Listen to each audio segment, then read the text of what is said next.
Welcome to our channel advance learning institute. सभी का स्वागत है अपने इस online YouTube channel advance learning institute में। आज हम लोग देख रहे हैं पर्यावरण का एक इम्पॉर्टेंट टॉपिक जिसे बोलते हैं जैव विविधता। ठीक है, जैव विविधता जो है ये आपके कहाँ कहाँ सिलेबस में है पहले तो मैं वो बता देता हूँ, उसके बाद कहाँ कहाँ आती है। तो वर्ग 3 के सिलेबस में है, ठीक है, सीटेट के सिलेबस में है और एमपीपीएससी जो 2020 है उसके सिलेबस में भी जैव विविधता है, ध्यान रखिएगा। ठीक है, और Vyapam, police, SI, SSC, railway या कोई भी कॉम्पिटिटिव एग्जाम हो वहाँ पे जैव विविधता मतलब एक क्वेश्चन निश्चित होता है। ठीक है, पर्यावरण से। तो चलिए आज इसमें अपन लोग क्या देख रहे हैं, क्या पढ़ रहे हैं, बहुत इंपॉर्टेंट चीज़ें मैं आपको बताऊंगा। ये वीडियो अगर आपने देख ली है तो निश्चित तौर पे आपको बहुत ही अच्छा लाभ मिलेगा इसका। चलिए शुरू करते हैं। तो जैसा कि टॉपिक का नाम है जैव विविधता। जैव विविधता मतलब क्या होता है? जैव मतलब जीव और विविधता मतलब अनेकता, मतलब उसमें क्या बोलते हैं, डिफरेंस, मतलब कई सारे जीव है ना।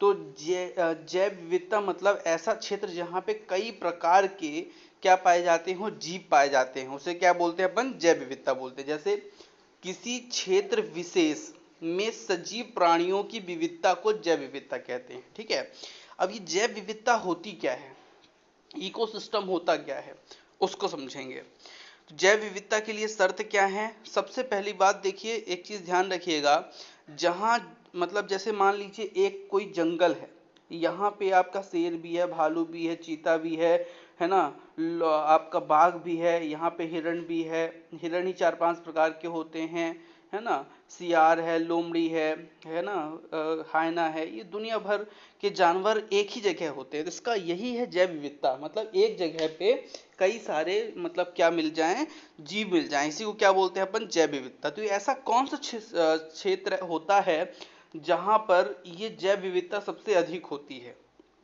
तो ये ऐसे क्षेत्र होते हैं जहां पर अत्यधिक तापमान होता हो और अत्यधिक क्या होती हो? वर्षा। तो जैव विविधता के लिए 2 गुण होने चाहिए, वो कौन कौन से हैं? वो हैं आपका, एक अत्यधिक वर्षा उस क्षेत्र में होनी चाहिए और एक क्या होना चाहिए? उच्च तापमान होना चाहिए। अब जैसे आप राजस्थान की बात करें तो राजस्थान में आप जानते हैं कि रेतीला क्षेत्र है, वहां पानी कम बरसता है। अगर पानी कम बरसता है तो वहां पे वर्षा तो नहीं हुई ना अधिक, तापमान भले ही अधिक है लेकिन वर्षा नहीं, तो ऐसे क्षेत्र में नहीं होगी जैव विविधता। अब जैसे कुछ जगह हैं, जैसे केरल का एक जगह है जहां पे मैं आपको बताऊंगा अभी क्योंकि इस पे क्वेश्चन आते हैं, वहां पे पानी भी अच्छा बरसता है और वहां पे जो है जंगल भी अच्छे हैं पानी के कारण और वहां का तापमान भी अच्छा है, इसलिए वहां पे सर्वाधिक जैव विविधता है। जैव विविधता मतलब कई सारे जीव जो हैं एक ही जगह पर उपस्थित हों, है ना। अब देखिए जैव विविधता के क्षेत्र कौन कौन से होते हैं, पहले आप ध्यान रखिएगा, जो चीज मैं बता रहा हूं इसको बहुत इंपॉर्टेंट समझिएगा। सर्वाधिक जैव विविधता वाले क्षेत्र कैसे होते हैं? देखिए ये मान लीजिए पृथ्वी है, ये आपकी गोल गोल क्या है? पृथ्वी है। इसमें 2 रेखाएं होती हैं, 3 रेखाएं होती हैं, ठीक है। एक रेखा होती है 23.5 जिसे बोलते हैं अपन लोग कर्क रेखा, ठीक है, और एक होती है आपकी 23.5 जो नीचे वाली होती है, एक होता है उत्तरी अक्षांश, एक होता है दक्षिण अक्षांश, तो ये होती है मकर रेखा, ठीक है। और इसके एकदम बीचों बीच जो ये रेखा जाती है इसे बोलते हैं अपन लोग विषुवत रेखा, ठीक है, जो 0 डिग्री पे होती है, ठीक है। तो ध्यान रखिएगा कर्क रेखा और मकर रेखा के बीच का जो क्षेत्र होता है सर्वाधिक जैव विविधता वाला क्षेत्र होता है, ठीक है। कर्क रेखा और मकर रेखा के बीच वाला जो क्षेत्र होता है वो सर्वाधिक जैव विविधता वाला क्षेत्र होता है, क्योंकि यहाँ पे तापमान भी अधिक होता है और यहाँ पे वर्षा भी अधिक होती है। अगर आप इस कर्क रेखा के अगर ऊपर आप जाते हैं तो वर्षा कम होगी और अगर नीचे आते हैं मकर रेखा के तो वर्षा कम होगी। तो सर्वाधिक वर्षा कहाँ होगी?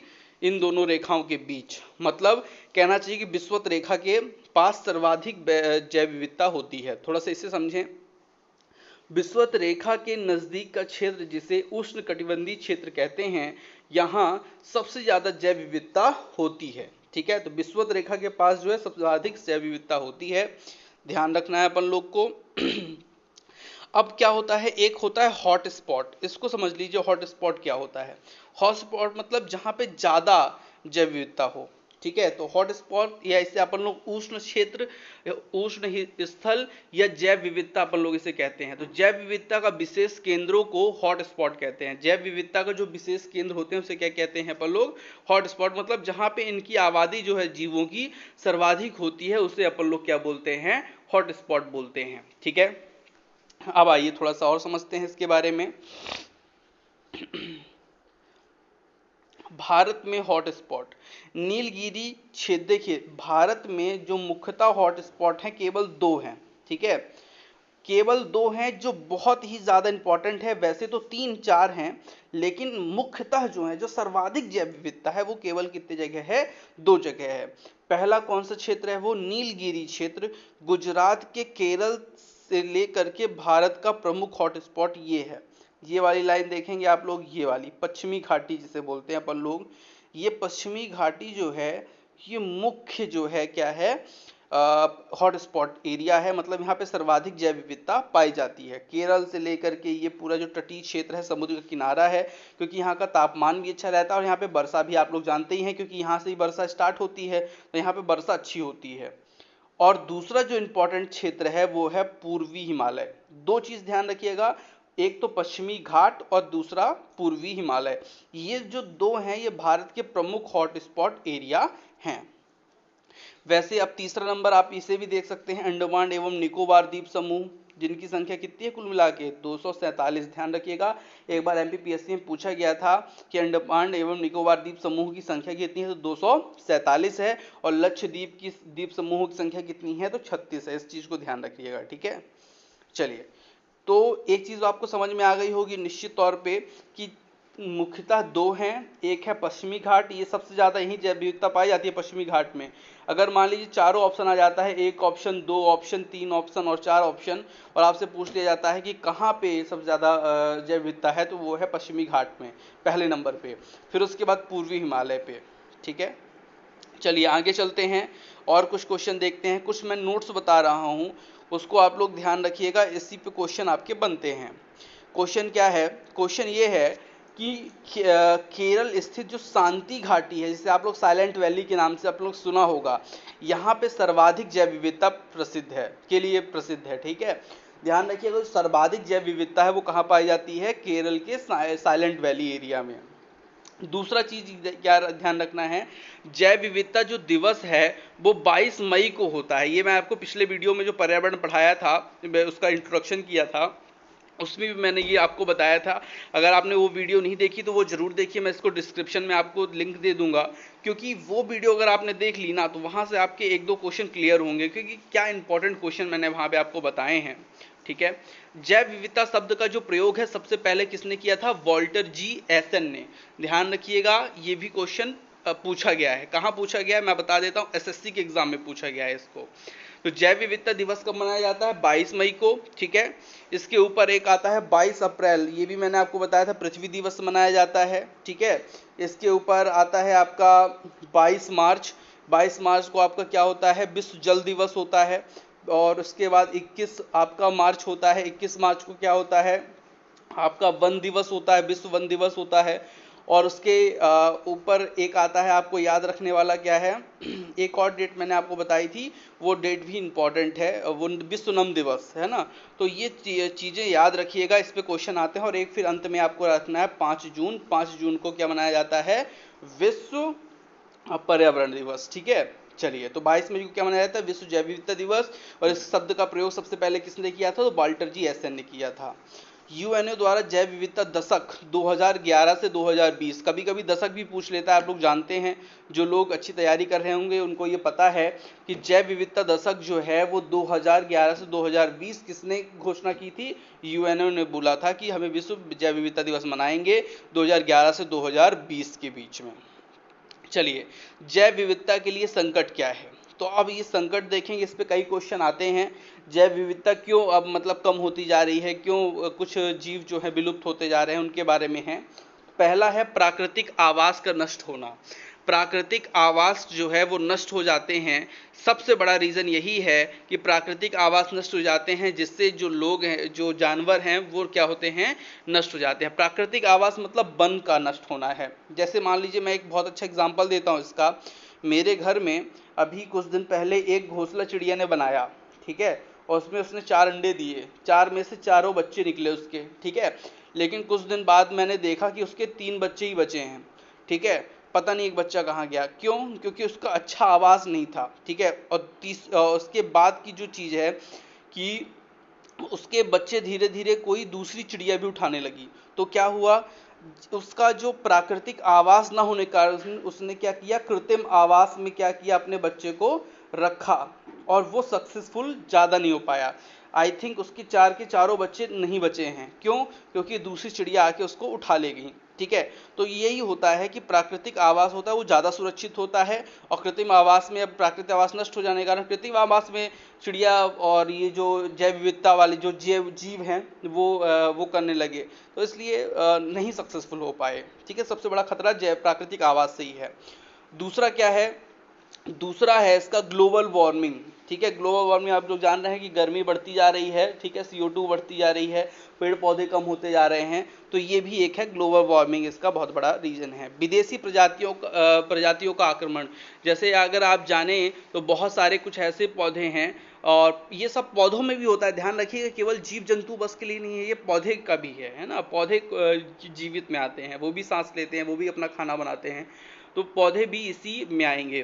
तो जो विदेशी प्रजाति होती हैं उनका जो आक्रमण होता है उस कारण से क्या होता है, उस कारण से भी जैव विविधता में खतरा पड़ जाता है। जैसे मान लीजिए जो भारतीय पेड़ पौधे हैं वो छोटे होते हैं, और विदेशी पौधा मान लीजिए कोई जम आया और वो ऊपर निकल गया उससे, तो वो उसको क्या कर देगा, दबा देगा, और इसकी धीरे धीरे क्या हो जाएगी, विलुप्तता हो जाएगी, और ये बढ़ता चला जाएगा क्योंकि लंबे होते हैं।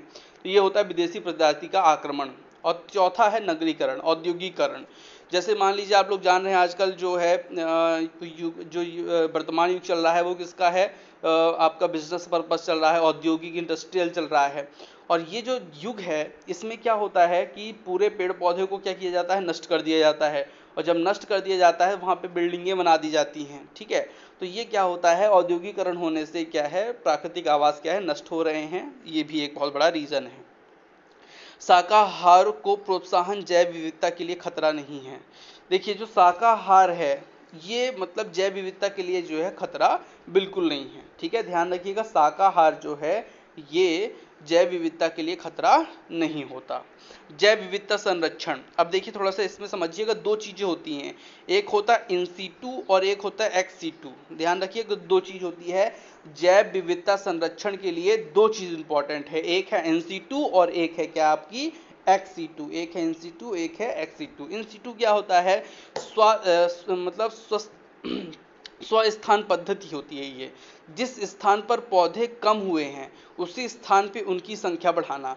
जैसे मान लीजिए यहाँ पे पहले बबूल के पेड़ इस क्षेत्र में बहुत ज़्यादा थे, और धीरे धीरे उनकी संख्या क्या हो गई है, काट लिए गए, सूख गए, तो वहाँ पे उनकी संख्या क्या हो गई, कम हो गई, मतलब कुछ इस तरह की हो गई, दूर दूर हो गए। तो वहीं उसी स्थान पर और भी बबूल के पेड़ लगा करके उसकी जो संख्या है उसकी वृद्धि करना कहलाता है कि आपका इन सीटू कहलाता है, ठीक है। और एक होता है आपका एक्स सीटू, तो ये क्या होता है, मतलब बाह्य स्थान पद्धति से कहते हैं, जिस स्थान पर उन पौधों जिनकी मतलब क्या हो गई है, कमी हो गई है ना, तो अन्य स्थान नर्सरी में नाइट्रोजन की उपस्थिति में उसे क्या किया जाता है, संरक्षित किया जाता है। जैसे मान लीजिए ये कुछ पौधे यहाँ पे क्या हो गए हैं, पहले इस तरह का घना जंगल था बबूल का, ठीक है, या कोई भी पेड़ का, अब वहाँ पे क्या हुए, कम कम पौधे बचे, है ना। तो इन पौधों को क्या है, किसी नर्सरी में जहाँ पे क्या होता है, गर्मी ज़्यादा होती है, तापमान अच्छा होता है, तो वहाँ पे क्या होता है, पौधे जो है ग्रोथ अच्छा करते हैं। तो ऐसी जगह पे उसको रख करके क्या करना, किसी अन्य जगह पर ले जाकर उसका क्या करना, संरक्षण करना ही क्या कहलाता है, एक्स-सीटू कहलाता है। तो 2 पद्धतियां हैं, एक है इन-सीटू और एक है एक्स-सीटू। चलिए आगे चलते हैं। जलीय जैव विविधता, किसी जलीय क्षेत्र, टापुओं के किनारे में विविधता को क्या कहते हैं अपन लोग, जलीय जैव विविधता कहते हैं। जैसे मान लीजिए, देखिए जो जलीय जैव विविधता होती है ना, वो किसी भी क्षेत्र, जैसे मान लीजिए टापू है ये, ठीक है, जैसे मान लीजिए टापू है तो इसके किनारे कई सारे ऐसे जीव आपको मिलेंगे, सांप, बिच्छू, मछली, कई प्रकार के ऐसे जीव आपको मिलेंगे, मेढक। तो ये क्या होता है, जलीय जैव विविधता के क्या होता है, अंतर्गत आता है। ये पूरे समुद्र में कम होते हैं, लेकिन उस प्रॉपर टापू के क्या होते हैं, किनारे किनारे होते हैं, है ना। चलिए, तो ये होता है क्या, जलीय जैव विविधता। तो प्रवाल द्वीप क्षेत्र प्रमुख जलीय जैव विविधता केंद्र है। अब क्वेश्चन आपका जो आएगा वो यही आएगा कि जलीय जैव विविधता का केंद्र कौन सा क्षेत्र है। तो ये ध्यान रखिएगा, प्रवाल द्वीप क्षेत्र को जो है ये जलीय जैव विविधता का सर्वाधिक बड़ा केंद्र है। यहाँ पे अधिक अधिक मतलब जैव विविधता पाई जाती है। और ये भारत में नहीं है। भारत में क्या है, भारत में लक्षद्वीप को कोरल या प्रवाल द्वीप का उदाहरण है। जैसे मान लीजिए भारत का कौन सा क्षेत्र है, लक्षद्वीप क्षेत्र है, जो कोरल भी से कहा जाता है या प्रवाल द्वीप का उदाहरण है। तो प्रवाल या कोरल द्वीप का जो उदाहरण है वो कौन सा क्षेत्र है, भारत में लक्षद्वीप है। ध्यान रखिएगा, क्वेश्चन पूछेगा भारत में प्रवाल द्वीप का कौन सा उदाहरण है, लक्षद्वीप है प्रवाल द्वीप का। प्रवाल द्वीप में ऐसे क्षेत्र होते हैं जहाँ पे क्या होता है, सर्वाधिक जैव विविधता पाई जाती है। चलिए, भारत में जलीय लक्षद्वीप, अंडमान, मन्नार की खाड़ी, कच्छ की खाड़ी में जलीय जैव विविधता पाया जाता है। भारत में लक्षद्वीप, अंडमान, मन्नार की खाड़ी, कच्छ की खाड़ी में जलीय जैव विविधता क्या है, पाया जाता है। तो ध्यान रखिएगा, भारत में कहाँ कहाँ जलीय जैव विविधता पाई जाती है, लक्षद्वीप में सर्वाधिक है, उसके बाद कहाँ है, अंडमान में है और मन्नार की खाड़ी में है। अब कुछ चीज़ें हैं जो आप लोग को जानना चाहिए, ठीक है, जो आपके परीक्षा के लिए भी इंपॉर्टेंट है। इसका फुल फॉर्म पूछा जाता है, पहले तो मैं आपको बता दूं फुल फॉर्म क्या है किसका, IUCN का फुल फॉर्म है international union of conservation of nature, ठीक है। इसका मुख्यालय कहाँ है, स्विट्जरलैंड में। तो ये बहुत इंपॉर्टेंट, इसका मुख्यालय भी आपसे पूछ सकता है कहाँ पे है, स्विट्जरलैंड में है। और इसका फुल फॉर्म भी पूछ सकता है कि international union of conservation of nature इसका फुल फॉर्म है, ठीक है। या फिर ऐसा भी पूछ सकता है कि international union of dash dash dash dash dash dash dash of nature. अब यहाँ पे फिलिंग द ब्लैंक्स में कंजर्वेशन, कंटिन्यू, कम्युनिटी, कई सारी चीज यहाँ पे दे सकता है। तो ध्यान रखिएगा कंजर्वेशन है इसका मतलब। फिर है red data list. Red data list क्या होता है, इसे समझिए। लुप्त होने वाले जीव या पादप को संकटास्थ जीवों की सूची में रखा जाता है। मतलब ऐसी जीव जो क्या है, विलुप्त होने की कगार में पहुंच जाते हैं, उसे किस में रख दिया जाता है, रेड डाटा लिस्ट में रख दिया जाता है। ध्यान रखिएगा, रेड डाटा लिस्ट जहां पे जो जीव कम होते जा रहे हैं, जैसे आपके भारत से चीता का विलुप्त हो जाना, वो तो विलुप्त हो चुका, लेकिन विलुप्त होने की जब कगार पे हो तभी उसको रेड डाटा लिस्ट कर लेना, ठीक है। भारत में इस लिस्ट में चीता को शामिल किया गया है। देखिए, भारत में इसमें किसको शामिल किया गया है, चीता को शामिल किया गया है, क्योंकि वो क्या है, विलुप्त के कगार में, हालांकि अब तो विलुप्त ही हो चुका है।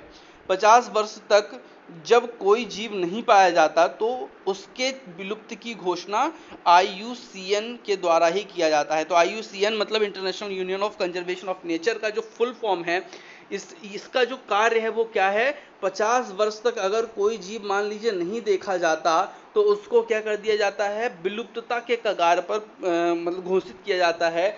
अगर वो 50 साल तक कोई जीव नहीं दिख रहा तो उसको कौन करता है, IUCN ही करता है कि वो जीव भैया अब क्या हो चुका है, विलुप्त हो चुका है। चलिए, अब मैं कुछ चीज़ें आपको इंपॉर्टेंट बता रहा हूँ और वो क्वेश्चन भी आएंगे आपके, ठीक है।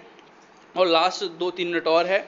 तो भारत में पश्चिमी घाट, पूर्वी हिमालय, इंडो बर्मा, सुंडालैंड, ये जो हैं 4 जगह हैं जहाँ पे ज़्यादा वो हैं। लेकिन इसमें ध्यान रखिएगा, ये दोनों जो हैं ये पूर्णतः भारत में हैं, ये बर्मा में हैं, और सुंडालैंड भी आपके क्या बोलते हैं, पश्चिमी देशों में, मतलब पश्चिमी देश कह रहे हैं जो अब भारत की पूर्वी देश, जैसे आपके बर्मा, ये बांग्लादेश, इसके नीचे के जो क्षेत्र हैं वहाँ के क्षेत्रों में ये है, ठीक है। तो मुख्यतः आपको 2 याद रखने हैं, पश्चिमी घाट और पूर्वी घाट। विश्व में 35 हॉटस्पॉट स्थल हैं जिसमें से 4 भारत में हैं। तो पूर्णतः 2 भारत में है, लेकिन ये थोड़ा थोड़ा भारत में है, बाकी भारत में नहीं है। ध्यान रखिएगा, विश्व में कितने हॉटस्पॉट एरिया हैं जो जलीय जैव विविधता जो जैव विविधता के लिए जाने जाते हैं, तो भैया 4 क्षेत्र हैं और विश्व में 35 हैं। भारत में 45,000 प्रजातियां पौधों की, वनस्पतियों की और 75,000 प्रजातियां जंतुओं की पाई जाती हैं। ध्यान रखिएगा, यही है जैव विविधता। यही जितने ज़्यादा पेड़ पौधे होंगे, जितने ज़्यादा जीव जंतु होंगे, वही क्या है, जैव विविधता है। चलिए, भारत में कितने बायोस्फीयर रिजर्व हैं इनको भी ध्यान रखिएगा। तो 18 बायोस्फीयर रिजर्व हैं, 105 नेशनल पार्क हैं और 543 वन्यजीव अभ्यारण्य की स्थापना की जा चुकी है। ध्यान ये रखना है कितने बायोस्फीयर रिजर्व हैं, कितने हैं, तो कुल मिला के 18 बायोस्फीयर रिजर्व हैं, 105 नेशनल पार्क हैं और 543 वन्यजीव अभ्यारण्य की स्थापना भारत में की जा चुकी है। भारत दुनिया में 12, अच्छा ये मध्य प्रदेश में बायोस्फीयर रिजर्व कितने हैं, तो ध्यान रखिएगा 3 है, ठीक है ना, 3 है। मैं आपको बता भी देता हूँ कहाँ कहाँ है। एक है भैया अमरकंटक में, लिख लीजिएगा, आ सकता है। एक है आपका पचमढ़ी में, ठीक है, और एक है आपका पन्ना में। तो ये 3 आपके क्या हैं, आपके बायोस्फीयर रिजर्व है। इस पे क्वेश्चन आ सकते हैं, पूछ सकता है कहाँ पे हैं।